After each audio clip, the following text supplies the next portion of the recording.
Hey guys, welcome to Right on Red. Doing this in my vehicle, parked in a parking lot because I had to get to this before it became old news, which I don't think it ever will, but I want to discuss last night's battleground state debates. I mean, this was a thing of, it was something that just floored me, and I'm sure it floored everybody. How bad the candidates on the left are and how out of touch with reality they are. And worse than that, them going on, no wonder why they didn't want to debate. Them going out there once is worse than them going out there multiple times, though, because they at least would have a chance to redeem themselves. Now they're left with the public thinking they are incompetent, which they are. But if these races are as close as we say in Michigan, New York, and PA, well, then it's over. It's all over. These debates completely brought it to the Republicans and to the red. I want to recap these. I want to start PA first. And dead honestly, I'm dead honest right here. I felt horrible for John Fetterman. It's disgusting that whoever his handlers and his family are that are letting him go out there and make a fool of himself should be ashamed. I literally brought a tear to my eye last night watching this. It was so disgusting that it is so clear that this guy he's not just mixing up his words. He's not comprehending anything. It's clear he was getting fed what to say, and because he would have to take a huge break in between the question, not just to read, but it was like, and then he'd start to answer, and it sounded like he was just repeating what was said to him or repeating what was told to him. And it's these people in the Democratic Party, and even their families, like Jill Biden, they're so power hungry for control and power that they're willing to put their ailing, just completely incompetent and just, oh man, the health is just so bad. I can't even talk about it because it makes me sad. I feel bad for him. I'm not kidding about this. If you watch it, you will too. It's disgusting. And Dr. Oz did a great job of not seeming like a bully or, hammering home about that or anything. He stayed the course and talked about his GOP agenda if he gets elected. I felt uncomfortable at times. Like I said, horrible. I'm very uncomfortable watching it. It was something that what you would see, like, I swear, in a movie or something. I hate even laughing about it because I felt so bad. What didn't seem real. It almost seemed like this was like made up because nobody could be that bad of a candidate. And it completely obviously showed that he's not capable of being a senator. Not even a little bit. The media has no leg to stand on anymore. That race is over. He lied about fracking, saying, and he was like, again, repeating something. No, I've always said that I'm for fracking and energy independence. To go back, no, I mean, anybody who knows his agenda knows. I mean, they played a clip. The moderators were good in all of them. And the moderators played a clip of him saying in 2018, I've always been against fracking, and I've always said that I don't believe that we should be fracking. And they said, what about that? And he says, no, I've always said I'm for fracking and energy independence. I mean, it was really weird and odd. And then he'd yell out weird things during Oz's closing. Like, Oz is talking about something, not even talking about Social Security or anything. He yells, you want to get rid of Social Security? Just screams it. And the moderators were like, whoa. This is his closing time. Please stop. Like, it was weird and uncomfortable. Oz stayed really in control. He didn't come off cocky or as a bully or anything like that. He stayed the course and he answered each question intelligently, thoroughly, and how it's supposed to be. And basically, I'm going to have a grading system here. Draw, it could be, or it could lean right or left, or it could be a clearly right or left, or it could be a game changer. This one was a game changer. 100% for red. Game changer red. This probably ended the campaign of John Fetterman. Even if he doesn't drop out of the race, it's over. There's no way you battle back from that bad. When people, and these clips are going to be playing over and over again, remember. It's not just one night you got to get through. These clips will make it the rounds, and people will see them, and it's clear that he's just incapable of doing it. Nothing against him. I mean, his policies are bad enough, but just he's incapable, and Oz is more than capable. Let's go to New York, where where I am at least. Kathy Hochul. She well, let's just say she was obsessed with adding Trump or January 6th or election or the last election into every answer and every question asked to her. She was asked one time about the Manhattan DA, Alvin Bragg, and what she thinks should be done with him not prosecuting a lot of crimes. And she says, goes off on a tangent about Lee Zeldin, trying to overturn the last election and this and that. And went to Zeldin. Zeldin said, I mean, come on, guys, look. My opponent was asked about Alvin Bragg and crime, and she completely started talking about the Trump and the last election and everything. This is what you have here in New York. I mean, and he did a great job of pointing out the flaws while not, digging at her, and then also speaking well, communicating his agenda. Crushed it. He talked about basically everything the Republicans should hit on: the crime, the economy, inflation, and actually turn the abortion thing around on her, which a lot of Republicans are doing right now. You could turn it around. If you ask them, are you for abortion for the full term? Every one of them are not going to say no, because they can't. It's their party now that far left owns them, and they won't say no, and that makes them extreme. Not us extreme, them extreme. It is extreme to kill a baby at 9 months. I don't care. We're not talking about exceptions. We're talking about for any reason. And, kind of the Republicans are starting to finally win that abortion battle with that, because a lot of them are saying, well yeah, in this state, we have it till 15 weeks, which 85% of all voters think abortion should be allowed to some extent. 85% of all voters also think there should be a limit on when it can happen. So there's two stages to that bill.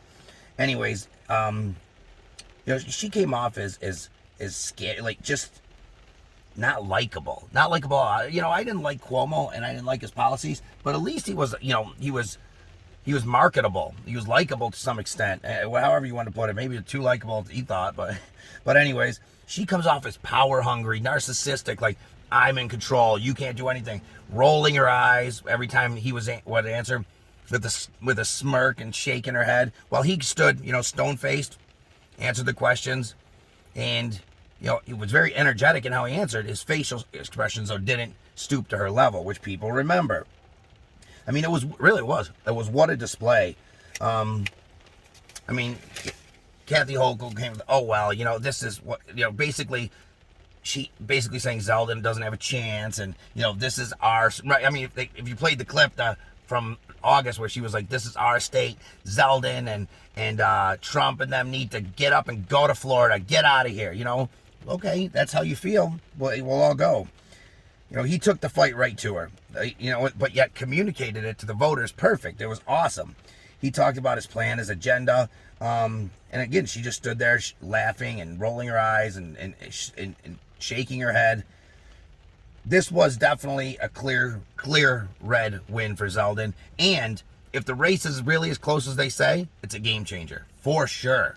Because this might have been the one that just put the stronghold of New York, the blue stronghold of New York, into a category where they're going to have a red governor. And it's like that all over the country right now. I'll talk about some of them, but Colorado, Michigan, we're looking at Oregon, Connecticut, a bunch of states are really looking at possibly having representation in the Senate or a governor that is Republican in these hardcore blue states. Sean Hannity always says he regrets not putting more time into the candidate who was against Phil Murphy in New Jersey, because nobody knew that was going to be that close. We knew Virginia was, and Hannity's got a lot of influence with the town halls and all that. He said he would have done that, and he's not going to make that mistake again. So he's seeing the people from the candidates on the red from Washington, from Colorado, from New Hampshire, from Connecticut, because they're all close races. And if they go, which they really could, because these polls are very skewed towards Democrats, I mean, it's going to be something special. Something special on the 8th. Michigan was the third one that I want to talk about. Another lambasting by the Republican candidate Tudor, or whatever her name is. Either way, her name's not Gretchen Whitmer, and that's all that matters. So Gretchen was cocky Gretchen, literally obsessed, of course, with Trump and January 6th and everything, and abortion, and she lied. Almost every single answer was a lie. She said that, well, the schools were only closed for 2 or 3 months. That's a lie, and your constituents know that. If her voters weren't completely just appalled and disgusted after all the lies she blatantly told that are easy to debate and easy to come back and tell the truth about it and give the real answer. I mean, it's Google. All you have to do is Google it, or just remember it in your mind because it just happened. If they're not appalled, I'd be surprised. And this race was super close with even the Republican in the lead in some of the polls.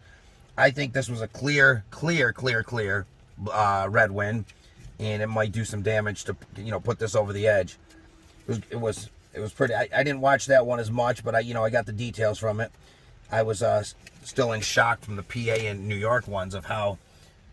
No wonder why they didn't want to debate these Democrats. I mean, they have nothing to debate on. First of all, so they just run for this extreme and abortion stuff, and it just doesn't work. You can only do so much with stuff, and your extreme stuff has been reversed on you, which is huge. Carrie Lake pulled that one out. Carrie Lake said, she has her own film crew. I believe her husband does it. They follow the press around that follows her around, and it's great because what happens is, they when the press claims something, boom, they're there. And she brought 150 page or 150 names on a document, on a bunch of documents to show the press people in the Democratic Party who also were quote unquote election deniers, who objected to the elections over the last few presidential terms. And the list is a mile long. I mean, all you have to do is go back 2016 and watch Hillary and a bunch of others just object.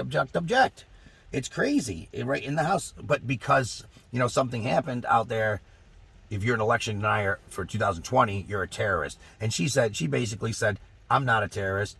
You guys are election deniers too, and I don't care what you call me. Carrie Lake is a future superstar in the Republican Party. She's going to win easily. They put out basically a dead candidate in Katie Hobbs. Katie Hobbs is like a wet fish. She's like just laying there on shore, flopping around. Like, she's awful. She is literally the worst type of political candidate you can have. Unlikable, not well spoken, not intelligent, and has a bunch of crappy people around her who don't give her sound advice.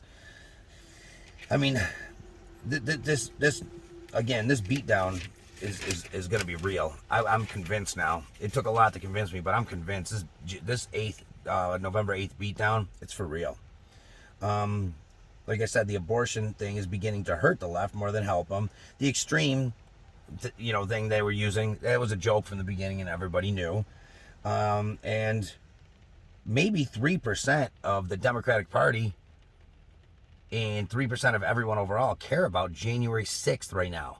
When you can't afford to go grocery shopping or buy clothes or send your kid to daycare, when your kids are getting taught nonsense in school, when inflation's crushed your family's income because you were borderline before, when crime is happening outside your front door, even in the suburbs and rural areas, that's you don't care about January 6th. January 6th, stop talking about it. That's how people feel. But the Dems went with it, and guess what? It's backfired big time on them. They care about the economy. They care about crime. They care about broad daylight shootings. They care about EMTs getting almost decapitated, walking out of their precinct. They care about people getting pushed onto the subway tracks and either dying or getting really hurt. They care about their children mainly. So the women, the housewives and the women that left when the abortion thing came, and they went to the right or the left, and you saw the left, polls tick up for them.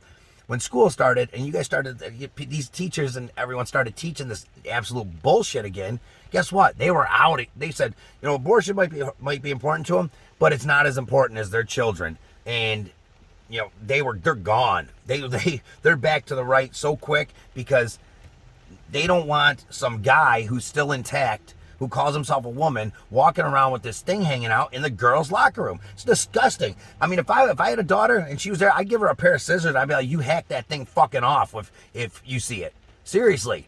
And that's nonsense. That is nonsense. If that person goes through the surgery, it's one thing, but you don't have an intact male walking through a freaking locker room full of young 13 and 14-year-old girls. You don't get naked. Yeah, you do. Yeah, you do. A lot of people do. You got to change your clothes. And some people don't want sweaty underwear, so they bring a different pair. Come on, give me a break. Don't say they don't change in there or they don't get naked. Yeah, they do. I really just wanted to outline and update the debates from last night and update you on what they were and the outcomes of them, my opinions at least. I have heard one, I believe, New York Times or one leftist publication said something about Fetterman. He proved that he can take the bullets. And oh man, when you say someone proved they could take bullets, that means they just got a shitload of bullets shot at them and got them. That's what that means. He didn't prove anything. He proved that he is an incapable candidate for the left, and he proved that they screwed up in the primary. He will not win. There's no chance he will win PA after last night. There's no shot. And I personally think Zeldin's going to win in New York because it is something that this debate was absolutely one-sided. And Hochul came off as extremely unlikable, extremely extreme, and extremely hateful towards a whole half of her, basically half the people right now. If you look at the polls, so I think if you were on the border and you were the independents and moderate Democrats, you might want Hochul gone. She doesn't care about crime. She doesn't care about the inflation. I don't plan on raising taxes. Oh, I hope not. We're number one in the nation in taxes. But anyways, if you have any opinions, text me. I want to hear from you. 585-802-0757. Please like my, subscribe and like my YouTube channel, which this is on. And I will be back to you either tonight or tomorrow to even talk about some more stuff that's happening right now. But this was urgent. So I pulled into a burned dairy and fired off my opinions. Thanks, guys.